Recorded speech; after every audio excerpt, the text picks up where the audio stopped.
دیکھ لیں آپ کے قریب میں کتنے سارے لوگ ہیں جو یہاں پر پیر بن کے آ رہے ہیں، لیکن شریعت کا ایک نام کا ٹکا بھی ان کے اندر نہیں ہے کہ شریعت پر عمل کرے. ایک نام کی شریعت کا کوئی چیز نہیں ہے، لیکن اپنے آپ کو پیر بنا کر لوگوں کو لوٹ رہے ہیں، لوگوں کے دین ایمان خراب کر رہے ہیں. آپ کے قریب ہی یہ مسجد ہے، وہاں پر ہی ابھی ایک بندہ آیا ان کے ہاں، پیر ہے، کوئی فاسق ہے، لیکن کیا کہتا ہے کہ بھائی جو سید نہیں ہے نا اس کی امامت کرانا ہی جائز نہیں ہے. جو سید نہیں ہے، سید کے علاوہ کسی اور کی نماز پڑھانا جائز ہی نہیں ہے. بتاؤ اگر یہ ناجائز ہے تو بتاؤ کہ حضور علیہ السلام نے اپنی ظاہری زندگی میں حضرت سیدنا صدیق اکبر کو مصلی کے لیے آگے کرا لیا، تو مطلب حضور علیہ السلام نے خود ناجائز کام کیا. حضور علیہ السلام کے بعد حضرت سیدنا عمر بن خطاب نے نمازیں پڑھائی، تو کیا یہ حضور علیہ السلام کے بعد یہ خراب کام کرتا ہوا؟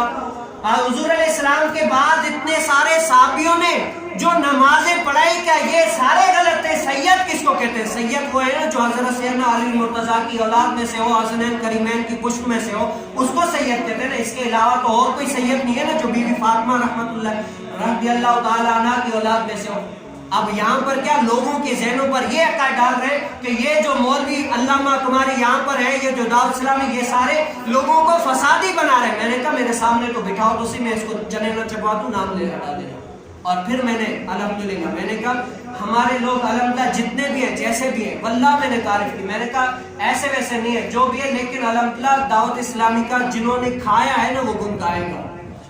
حضور علیہ السلام کی حدیث مبارکہ ہے کہ جو بندہ بندوں کا شکریہ ادا نہیں کرتا وہ رب کا بھی شکریہ ادا نہیں کر سکے گا. جو بندے کی کسی اچھائی پر اس کا شکریہ نہیں کرے گا، مہربانی کو نہیں ایکسپٹ کرے گا، وہ رب کو بھی نہیں ایکسپٹ کرے گا. آج لوگ کہہ رہے ہیں دعوت اسلام نے ہمارے لیے کیا کیا ہے، تو یہ کلیجہ جلتا ہے. میں نے کہا یہ پیر جو آج آئے اتنے سالوں کے بعد، تمہارے پیر تھے کہاں کہ وہاں پر جب دعوت اسلامی نے مرتے ہوئے لوگوں کو اٹھایا اور اتنا سارا دین کا پیغام پہنچایا، آج جو نماز نہیں پڑھ رہے ہیں، آج جو دین کی بات کر رہے ہیں، یہ دعوت اسلامی کا کمال ہے. کسی فرشتے نے آ کر ہمیں یا ان کو نہیں پڑھایا ہے. یہ اتنی ساری مسجدیں سنبھالی، یہ دعوت اسلامی نے.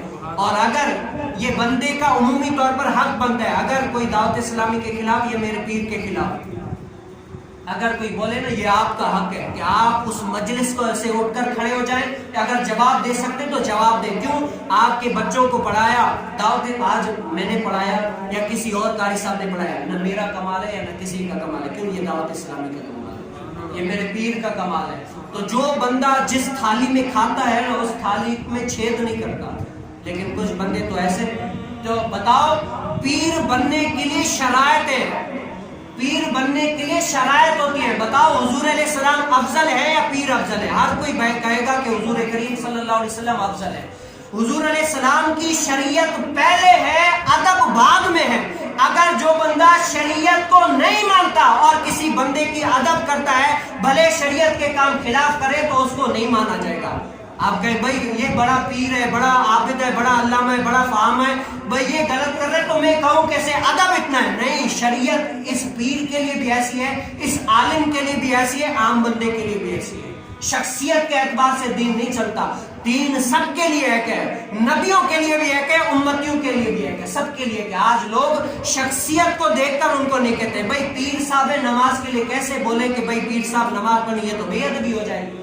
پیر صاحب ہے، داڑھی کٹاتے ہیں، جھوٹ بولتے ہیں، موبائل میں گانے بھرے ہوئے، سارا کچھ ہے. مرید کی ضرورت ہی نہیں ہوتی کہ کہے پیر صاحب آپ ہمیں کیا بتائیں گے، یہ سارا خرافات گناہ یہ سب کچھ آپ کر رہے ہیں، ہم آپ کو کیا بتائیں. پیر صاحب ہے کیسے کہیں؟ بھائی پیر کو جواب نہیں دینا، جواب رب کو دینا ہے. اور پیر حضور علیہ السلام سے بڑھ کر تعلیم میں تربیت میں کوئی بھی نہیں ہے. حضور علیہ السلام نے فرمایا نہ عربی کو عجمی کے اوپر، نہ عجمی کو عربی کے اوپر کوئی بھی فضیلت نہیں ہے. فضیلت کیا ہے؟ فضیلت تم پر یہ ہے کہ جو سب سے زیادہ تقوی اختیار ہے وہی سب سے زیادہ پرہیزگار ہے. آج تو لوگ یہ کہتے ہیں بھائی پیر صاحب ہے ہم نہیں بول سکتے. اور میں بتاؤں پیر بننے کے لیے بھی شرائط ہیں. آج بہت سارے مولوی ہوتے ہیں پیر کی شرائط نہیں بتاتے. جو آگے پیر صاحب بھائی سید ہو گئے ہم ڈھونڈ قدموں میں، یہ پتہ نہیں ہے کہ سید ہے، سید کے پاؤں کے نیچے کے جو دھول ہے نا وہ بھی ہماری آنکھوں کا سرما، لیکن شریعت کے مخالف نہ ہو، شریعت کے مطابق ہو. اگر شریعت کے مطابق نہ ہوا تو ہم اس کو نہیں مانیں گے. یہ بہت سارے علماؤں کا فتویٰ ہے. آج لوگ پیر بننے کے لیے جس طرح نماز پڑھنے کے لیے شرائط ہوتی ہے، آپ کو پتہ ہے 6 شرائط ہے نماز کی. ایک بندہ ہے 1 گھنٹے کی نماز پڑھتا ہے، 1 گھنٹے کی نماز، ایسا پڑھے سورہ یاسین سورہ رحمان پڑھے، ایسا پڑھے خوشی و خضوع کے ساتھ رو رو کر دعائیں کرے، لیکن اس نے وضو نہ کیا، بتاؤ نماز ہوگی اس کی؟ نہیں ہوگی. کیوں؟ جب تک وہ شرائط نہیں پائی جائے گی تب تک اس کی نماز نہیں ہوگی. پیر بننے کے لیے 6 شرائط ہے، اگر ان میں سے ایک شرائط بھی کم ہو گئی پیر کا اہل نہیں ہے. تعظیم آپ بھلے کریں لیکن شریعت کے اعتبار سے پیر نہیں ہے، پیر نہیں ہے. تعظیم بھلے کریں آپ اس کی. سید ہے، سید کے پاؤں کے نیچے جو خاک ہے نا وہ ہماری آنکھوں کا سرما، لیکن شریعت سے کوئی بات ٹکرائے گی ہم اس کو نہیں مانیں گے. کیوں؟ آپ پیر ہیں لیکن میں پیروں کے پیر کی مانتا ہوں. کیوں؟ حضور سے بڑھ کر کوئی پیر ہی نہیں ہے، بات ہی ختم. لوگ تو یہ کہتے ہیں، اور میں نے ایک جگہ یہ بیان کیا، لوگ کہتے ہیں اس کی تقریر بند کرا دو. میں نے کہا تقریر بند کراؤ، جو مولوی یہاں پر بیٹھا ہوا ہے نا اس کو بولو حق بیان کرو، ورنہ اس منبر رسول پر بیٹھنے کے لائق نہیں ہے. میں گیا الحمدللہ یہاں کے آپ کی انگارہ بورڈ سے آگے جتنی مساجد ہے نا دیوبندیوں کی مسجدوں میں بیٹھ کر الحمدللہ میں نے حق بیان کیا. میں نے کہا میں ایسا ویسا نہیں ہوں، جب پڑھا ہے تو کھل کر سامنے بولیں گے.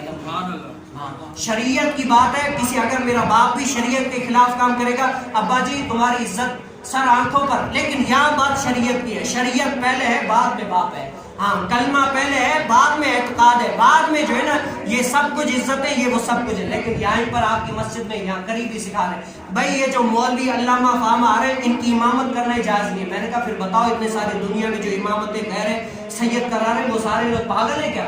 سب کی نمازیں نہیں ہوتی. لیکن کیا ہمارے وہاں پر ان کے جو دور قدموں میں وہ پڑھ رہے ہیں ان کو بکرے کھلا رہے ہیں. ہمارے امام صاحب سالوں سے وہاں پر پڑھا رہے ہیں نمازیں، یہ وہ ان کو آلو پٹاٹے کھلا کھلا کر اس کی طبیعت خراب کر دی. وہاں پر وہ جو سید بن کر پیر بن کر آیا اس کو بکرا کھلا رہے ہیں. کہتے ہیں میں نے ایک پوسٹ پڑھی کہا کہ غریب کی جہالت اس سے بڑھ کر کیا ہے، خود کے کھانے کے لیے بکرا وہ مرغی کے پیسے نہیں ہے، خود کے کھانے کے لیے مرغی کے پیسے نہیں ہے، لیکن جب سید آئے تو بکرا کھلا دیتے ہیں. اتنی جہالت ہے. اگر کوئی یہ بات کرے نا تو لوگ اس کو کہتے ہیں بھائی فلاں مولوی کا آج کے بعد آپ کی مسجد میں بیان بند ہے. کیوں؟